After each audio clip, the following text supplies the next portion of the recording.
Hi, everyone, and welcome back to another episode of Inspiration in Isolation. My name is Ray, and this is Francis. He's super excited. He's just put on the washing, almost got in trouble from his wife. Lucky we're talking about digital discipleship. That is the topic for today. It is about digital discipleship. What does that look like in light of COVID-19? I'm super excited to hear from Francis. Not only is a colleague of mine, he's a minister, but he runs a church plant out in Ipswich in Goodna Ways. And I'm super excited just to ask more questions about his church plant and the history of how it came to be. But Francis, before I do, can you just give us a bit of a history? Who was Francis Pule? Hey, Francis Pule. I am a child of God, and I was born and raised in Wellington, New Zealand, and I have mum and dad and two other siblings, Orlando and Phil. And I'm currently married to Jennifer, praise the Lord, and I have 4 children, Orlando, Faith, and Darius and Bronte. Nice. And so, Francis, you are looking after how many churches? At the moment, I'm looking after a church plant called Lifeswitch Community Church, and I'll talk a little bit about that later. I've got a small country church out in Harrisville, and also I have one day as a school chaplain at Ipswich Adventist School right there in Brassel. Awesome. I'm just going to keep back in again. Awesome. So, Francis, what made you decide to be a church pastor? Wow, good question, Ray. I think that growing up in the church right there in Wellington, I've always been surrounded with church, and God has always been the center of our family. But being a church pastor as something to do was never on my radar. Yeah. And I guess going through my youth and young adult days, where I was in the church but outside of the church, I think it was in that moment that God really spoke to me and says, "Hey, what are you doing?" And it's kind of like a wake up call. Won't go into too much detail, but it was in the valley that God sort of called me, and I ended up at Avondale studying for 4 years, and then before you know it, I was in Tasmania. Spent 7 years there, and then came up here to South Queensland Conference. Wow, that's what an awesome journey from Tasmania. I'm sure you would have been glad to get away. No, it was actually quite good. I really enjoyed my whole 7 years there. We met with real blessed people. Yeah. Man, that's so fantastic. So I know that you come from a pastoral family as well. You have a sibling. What's his story in terms of his pastoral ministry? Yeah, so my younger brother, 2 years younger, Orlando, he's over in Canada with his wife, Liz, and they are currently heading the family ministries department within their conference. And so that's what they're currently doing. Yeah. Awesome. So, so it's good. It's good to come from good stock then, you would say. Yeah, I mean, he's been a real good source of inspiration and sounding board, just in terms of things that I've experienced in ministry and sort of just throwing ideas and so forth. So it's really good to have also, in the trenches, doing the same thing and passionate about same things as well. Yeah. So what I'm really interested about, Francis, you've now taken this turn into church planting. So within our conference, we both work in the same conference. I would say that you are one of our pioneering church planters, one of many. But what made you decide to go down the church planting route rather than just looking after just a church? I think I got to a point in my ministry where I experienced holy discontent. I realized that most of my ministry time and effort and energy was just taken up to minister within the context of a church family. And there was nothing wrong with that. But I realized, man, there's a whole heap of other people outside that don't know God, haven't heard of the gospel. And, I think for so long, the mentality was, hey, come to us and we'll share you the gospel. But during particularly my last 3 years at one of our main churches in Ipswich, God really spoke to me in a way saying, hey, you need to get out there. Don't wait for people to come. You need to go. And I think that whole way of thinking has sort of shaped my ministry and the things that I'm passionate passionate about that is centered around this idea of the mission of God. Yeah, I'm interested to dig a little bit deeper when you said that God spoke to you. Was it audible? Was it a feeling that you already had and you needed affirmation on, or did just Yeah. God just shift you or move you in a way that made it very obvious that church planting was the way to go? I think it was a series of events. And I think that it started for me in Tasmania, out of all places. Can anything good come out of Tasmania? Absolutely. And Francis so, Pule. yeah. So I got to trial something while I was down there. It didn't eventually go anywhere, but it was seen as an afternoon program. But we got some traction with community people. And it was there that a seed was sown in my heart that, hey, that I really enjoy and thrive in that type of environment. Just very simple, looking for ways to be incarnational in terms of, hey, how can we really engage and immerse ourselves in a community? And then what's the best way to share the gospel in that context? And I think that in Tasmania, it sowed a seed. And then when I moved up here to South Queensland Conference, it was evident that wasn't just a one-time thing, because the next 10 years, my heart was just burning to do something outside of the box.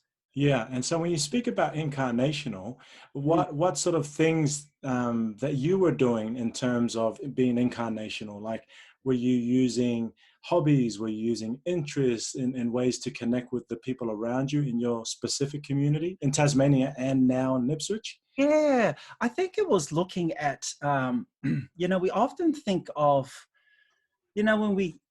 when we challenge our people to go out and, make disciples, whatever that may look like. And then in people's minds, they think, oh, it's another extra thing, an extra program that I have to fit into my already busy schedule. But, it wasn't until probably the last 2 years. And I guess people like Michael Frost really sort of highlighted the idea, or was it Alan Hirsch, the whole idea of, These guys are church planting guys' names that you want to yeah, use? Yeah. the sort of missiologists. Michael Frost is here in Australia, and Alan Hirsch lived here in Australia, but I think originally from South Africa. So he's got a bit of an accent. But just the whole idea of addition, adjustment over addition. Okay, you want to explain a little bit more about that? Yeah, it's kind of like we think of in terms of what I've got to do, what have I got to do in our already crowded schedules. But the game changer was, hey, no, look for things that you're already doing and make that missional adjustment. So instead of like, I'm going to add this, I'm going to go door knocking, I'm going to go get some, give some bread away. And instead of addition, adding more things to your already busy plate. Yeah. It's kind of like looking at the things that you're already doing and making that adjustment. So for me, like touch football and going to the gym were two spaces that I really enjoy. And so I thought, hey, not only do I want to come and get a bit of a workout, but Lord, who is it that you want me to connect with and to share with? And then it was from there that that we sort of identified other spaces like the coffee club or McDonald's, and I would invite them, because when people are at the gym or playing touch, their mind is fixed on what needs to happen. Whatever it is happening. Yeah. So instead of trying to drop a bomb and says, hey, have you heard of the gospel? Have you heard of Jesus? Yeah. And so I just wait, and I just sort of connect with them on a regular basis. And then I just give the invitation and says, hey, let's go have a drink.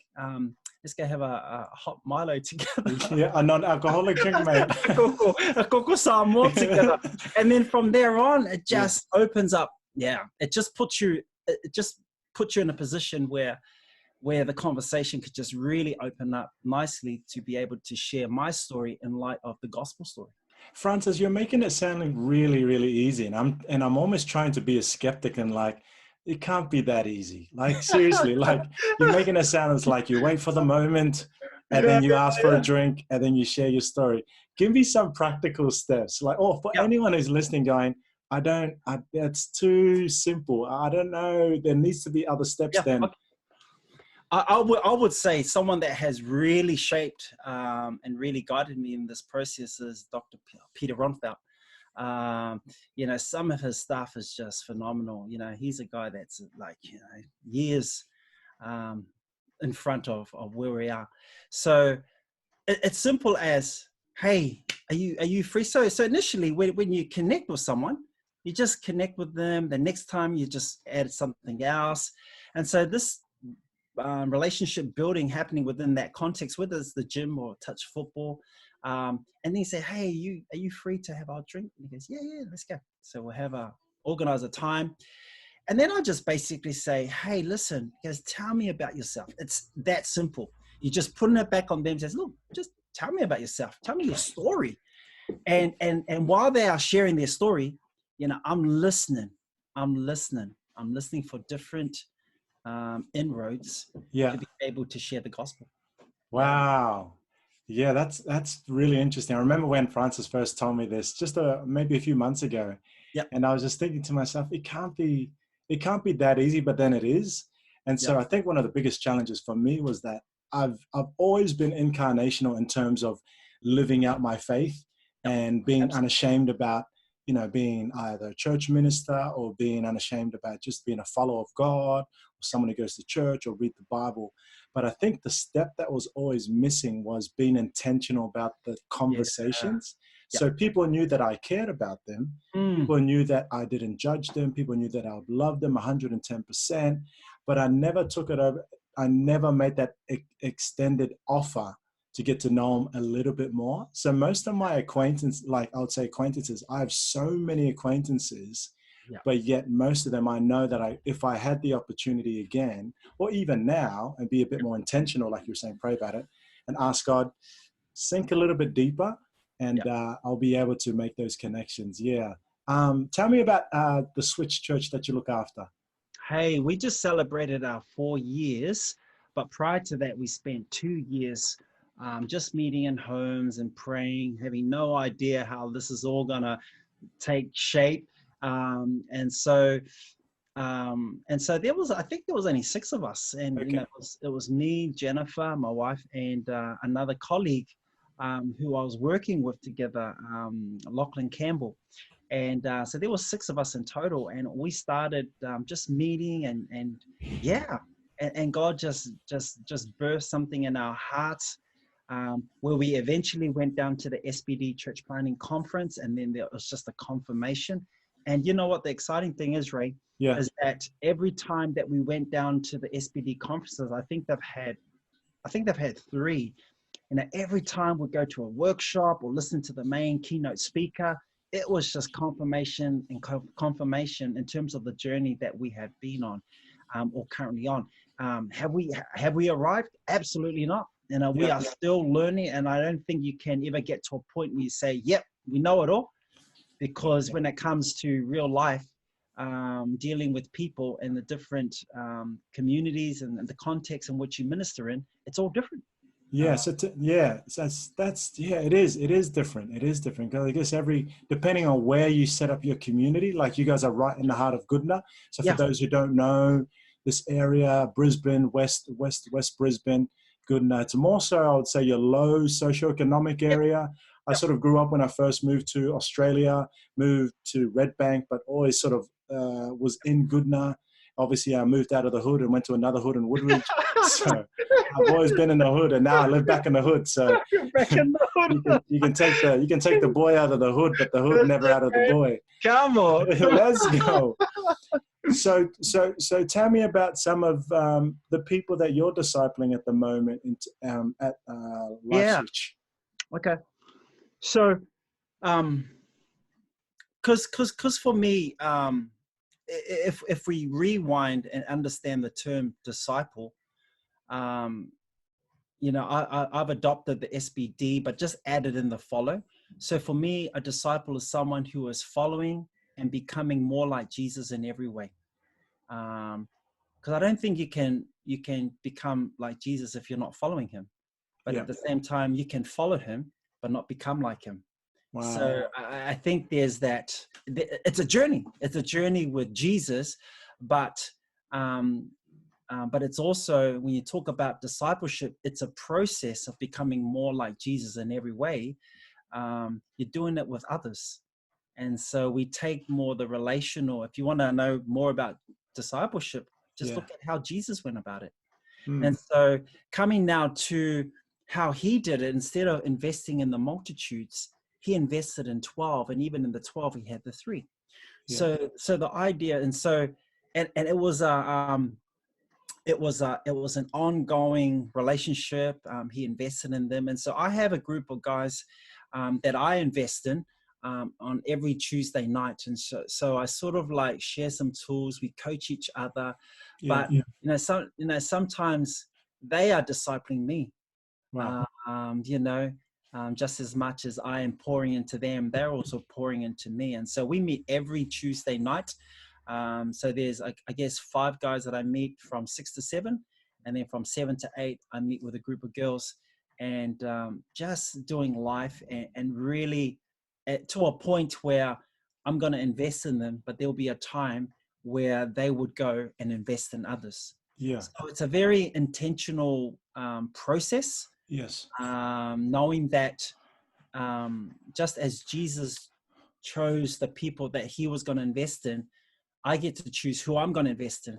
And the whole idea is that if I invest in that group of people for a season, it may be 6 months, it may be a year, then when they step and go, they will go and invest in others, but then somebody else will step into their spot. So it's an ongoing process. Yeah, I'm interested to know, Francis, like obviously with these 2 different groups, what is it, do you have, when you're investing in someone, and I'm Yeah, trying to link up what you're saying, if it's like Jesus, he spent times with them, he hangs out with them, yeah, in this pocket of investment, yeah, just 1 hour a week, yeah, are you sharing leadership lessons? Are you sharing life lessons? Are you going through a yeah. curriculum? Like, what is it that you're sharing in terms of investing? Yeah, I think with that whole for us abiding in Jesus, in His Word, in His way of life, as well in His works. I think the what we really want to get our people into, including myself, is to really get into a good rhythm where we are abiding in Christ, in His Word, and also in prayer, and also in other things, on mission, in the Spirit. But I think that so for us, that time is not another Bible study time. Yeah, that's what they do during the week. Okay. It's for them to come and to check in, to share Yeah. how it's all going. So Yeah. that's where. So it's not me feeding them. I'm just giving them the tools, because real growth happens outside of that group. All we're just doing is we call it DNA, which stands for discipleship, nurture, and accountability. So we call it a DNA huddle, and that when they come for that hour, it's just checking in. How's it going? What are the memory verses what's God put on your heart? But just maybe sharing something from their journal that week. Yeah. So That's awesome. um, I love that process because yeah, just the fact that you mentioned DNA, that sounds very intentional, yeah, very, and I like that because it's something that's written. Uh, People can see it. You can recount what you've written down, accountability. And so that's in the space of physical um, discipleship. Now, in light of COVID-19, now we've been yeah, told to socially or physically distant ourselves from people yeah, in the thing. What does what does discipleship look like now in the digital space for you? yeah. That's gonna be interesting. So the transition is now is going online with Zoom. So these groups are going to be online groups. So the idea is that when we engage with someone and they are open, we share the gospel, and then we start to disciple them. They'll be part of an online group um, through the Zoom platform. Yeah, and So so that, yeah, yeah, sorry, you go. no, no, no. Yeah, so what excites you about this space of digital discipleship? Oh wow, is that um, I mean, for me, it's I still prefer the face to face. physical, and they're, but Why is that? I can do a lot more. Okay. And it's not just local. You can go global with this thing. And so, with time, because sometimes when I have to drive and then meet and connect, this is just like, hey guys, let's log on from 7 to 8, boom, we're on. And so I guess with the digital space, I'm able to fit a lot more people and connect with people. That's what excites me. Yeah. And so and people are a lot more visual as well. So I'm able to share some videos and stuff online. So that's the joys about it. Yeah. Yeah. Like your awesome, amazing backdrop I can see there. Come on. Mr. Hollywood himself. Solid. Francis, who's discipling you? Yeah. Good point. And that's why I have my DNA huddle. Because as I said, just as I am pouring into these guys, but little do they realize that they are pouring into me.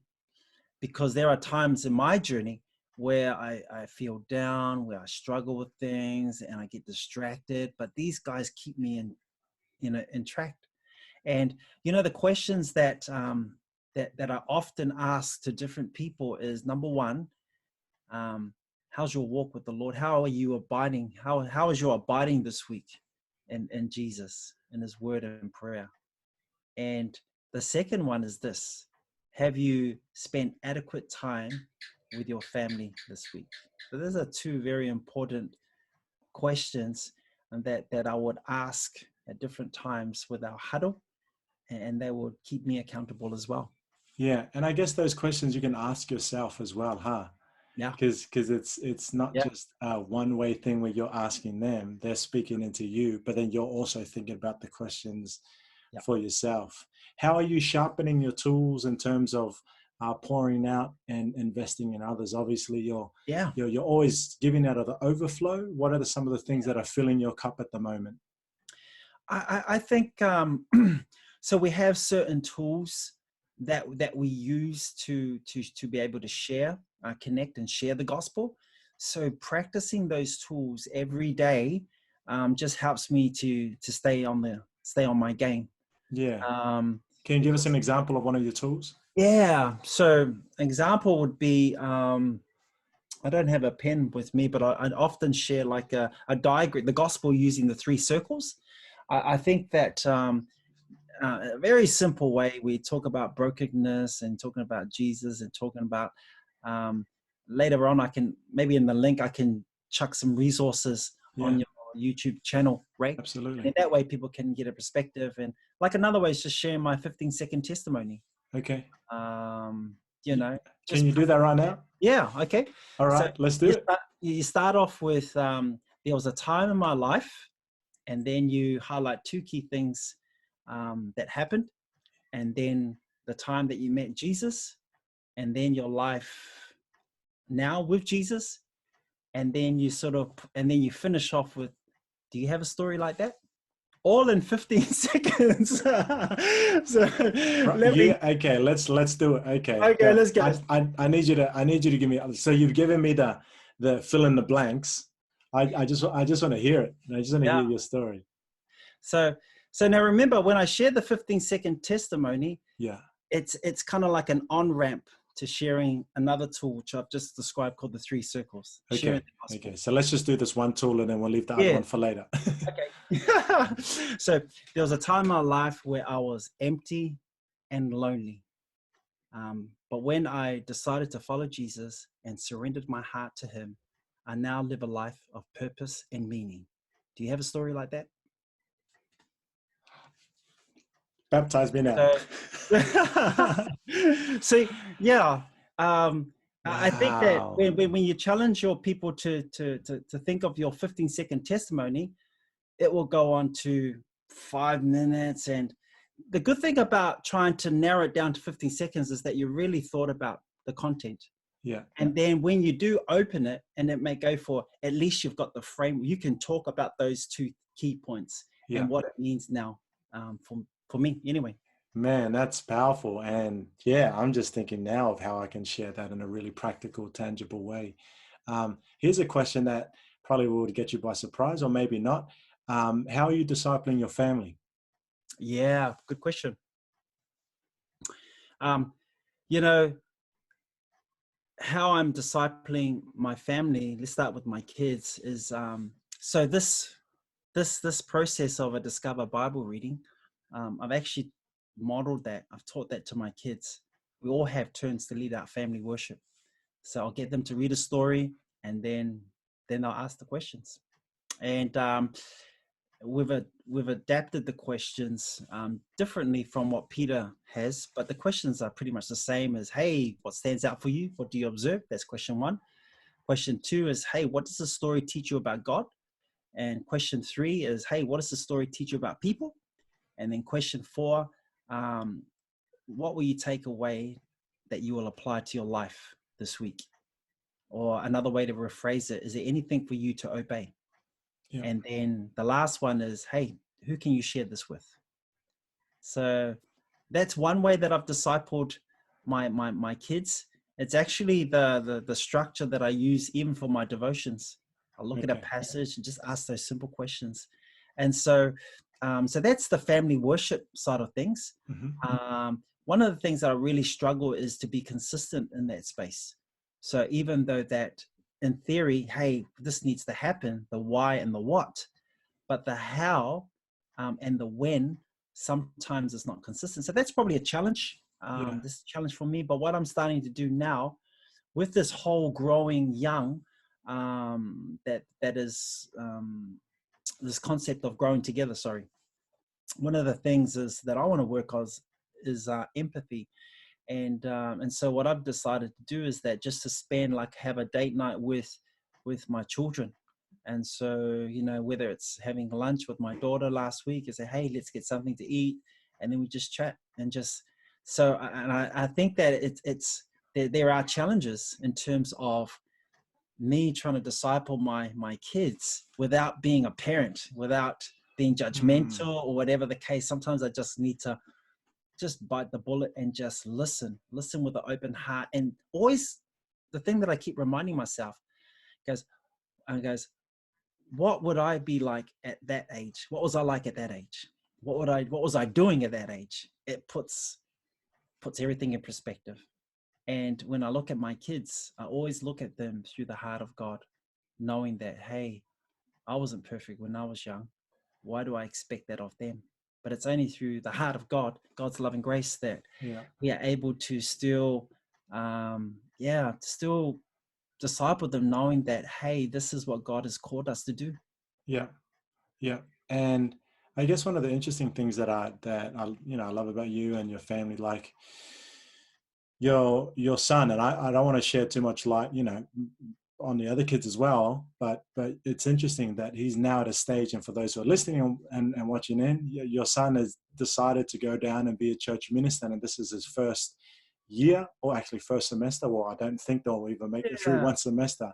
He's now deciding to be a church minister. What was your conversation with him in that? Did you have a hand in that, in discipling him into that decision? Or You know what, to be honest, Ray, I think there were a lot of different influences and voices, from not only from church, but from school. JP doing his thing down there. So, he was school captain last year. So I said to him, if this is what you really want to do, go. And my prayer is that I'll continue to pray for you while you're down there, and that you may find God's calling for your life. He may finish the 4 years and he may not even be a pastor. He might decide to be, a pastor, but maybe in the context of school chaplain, or he did mention about wanting to be a chaplain in the army and so forth. So whatever that looks like, just trying to support him in that journey. I know he's still young, but he has so much to offer. And I guess as a parent, I just got to just support him in that and journey with him. And so what I plan to do with him is that once a week, we would, even if he wasn't down in Avondale, I would Zoom him, just touch base, and even have a Bible study with him, just to encourage him and to help him with his development. Yeah. And so the question I want to ask, obviously, in a Samoan household, usually, and within our cultural context, right, ministers are sort of like placed up here in the hierarchy of things. How do you other kids see that in terms of, oh, okay, is he the golden child because he's doing theology? What about us? How have you gone, you and your wife gone about sort of not balancing that, but I guess navigating through that space in terms of discipling, that they are all as equal in terms of your discipleship of them as kids? Yeah, absolutely. You know, we don't look at one higher than the other, although at times we may treat them without even thinking about it. But from our perspective, you know, they are all equal, and we try to be intentional in sharing the same amount of time and love for them. So, yeah. That's cool. What's been one of the challenges in the digital discipleship space that you're currently finding at the moment? I think it's the technology. Yeah. You know, You have no problem with your screen behind you, mate? not so much for me, but for others that I want to, you know, particularly those who are not used to the digital space or even using a computer. So that's a challenge, Yeah. to try and get that. You know, for example, we use the platform Zoom, and for those people, for the people that don't have that, you know, there's a number that they can ring, and they just quote the ID. So in some ways they can still, so there's still ways around it.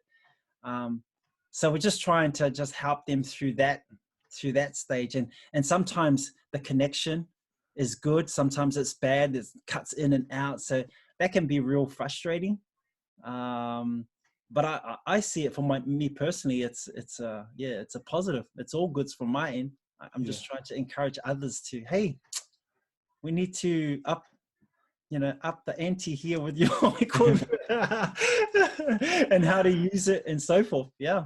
Yeah. I guess one of the final questions that I have for you tonight, Francis, is, you know, now that we are particularly looking like we're beginning to be self-isolated and the country shutting down, we haven't quite yet, but what do you hope the church would look like in this digital space after COVID-19 has come and gone? What do you hope the church in the digital space would look like?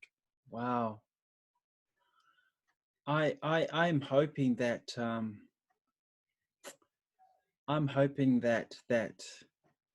the church is more connected, and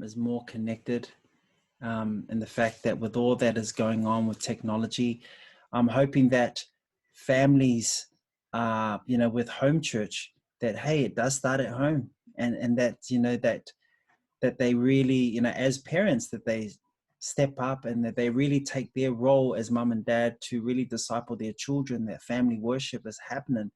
And so for me, what I plan to do on Sabbath morning is pretty much, I'll go for my walk in the morning, come back, wake up the kids, make them breakfast, and then we pretty much go online. But what I want to do with them is like have our own family worship before the online stuff. And that can happen over the breakfast, or that can happen in different contexts.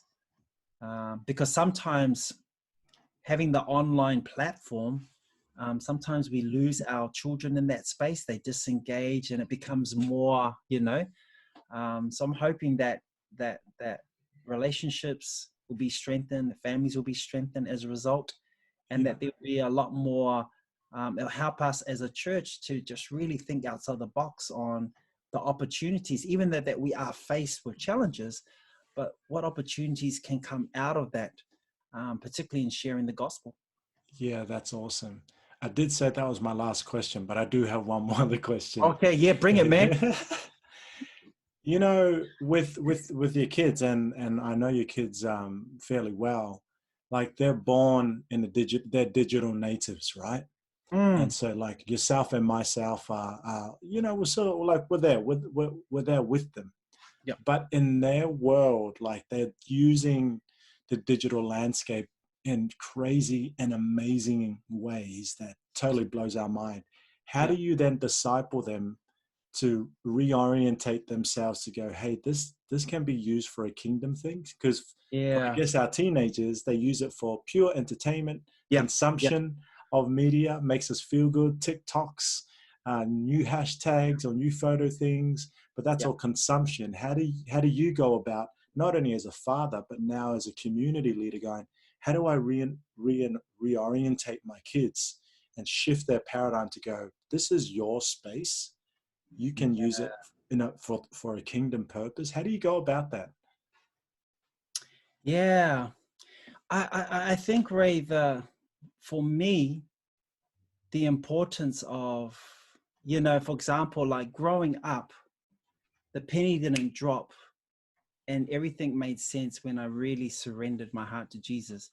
It didn't mean that I was perfect, but it was from that moment things started to make sense.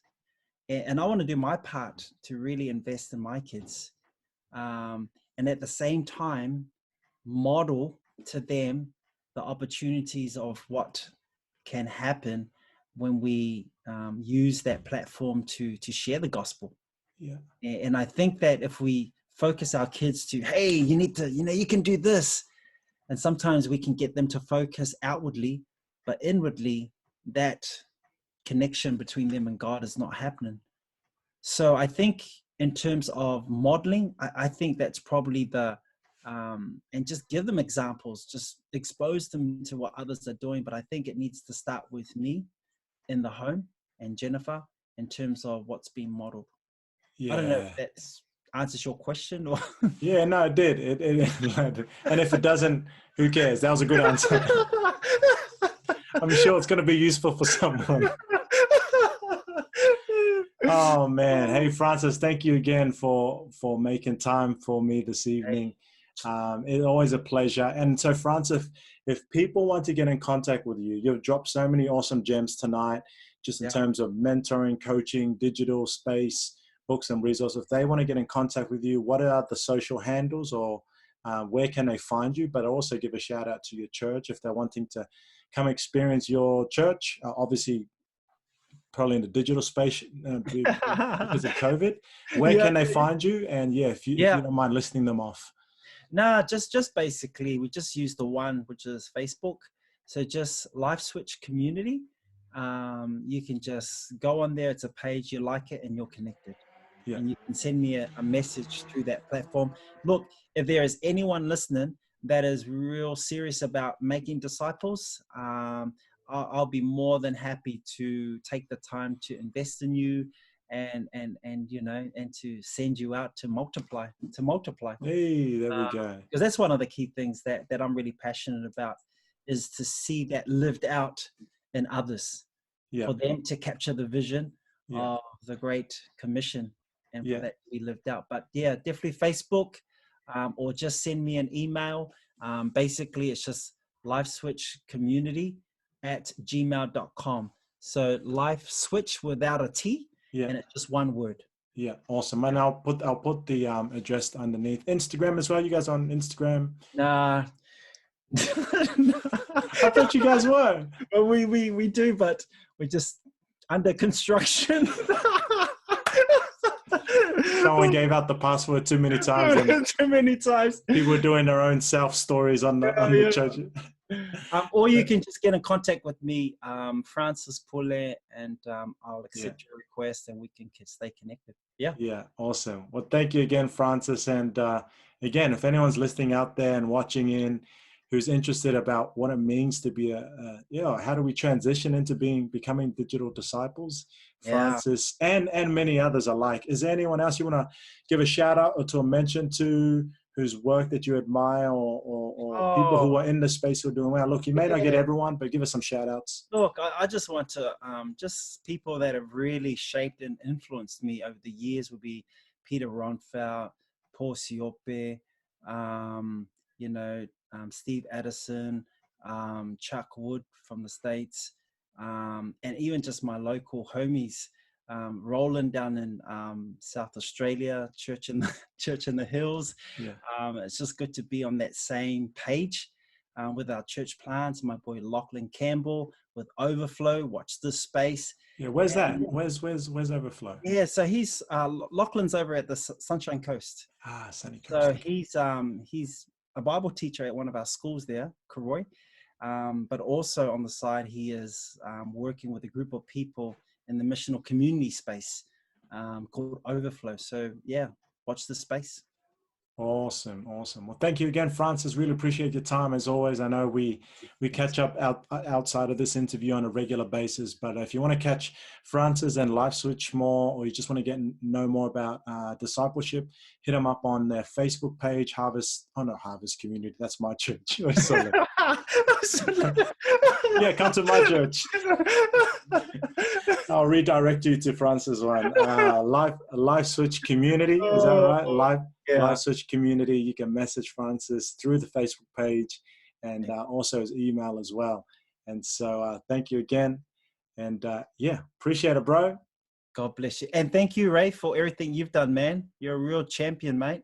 Inspiration to myself and many others. So keep up the good work. Happy to help where I can. All right, then. Thank you, guys. Tune in for next episode. Let's go.